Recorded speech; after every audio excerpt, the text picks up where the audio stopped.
This is it, the moment of truth. Ito na yung ating bistek. Ayan. With special ingredients. May nilagay akong special ingredients doon. Magkakamay tayo, nakahugas na ako. Hindi siya matigas.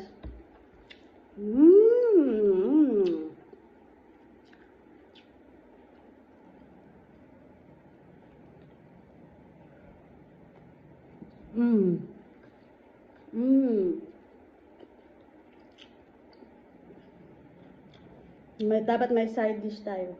Okra. Sarap.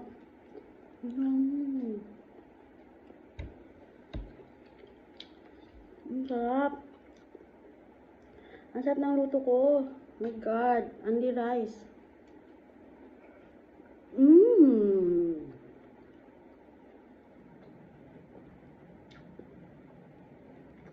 Pasalamat talaga ako, no? Yung nanay ko masarap magluto. So, naman na.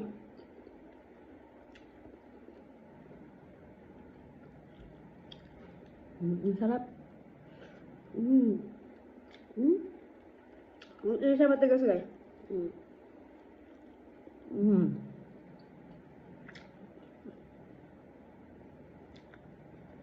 Pumunta sa aking mata.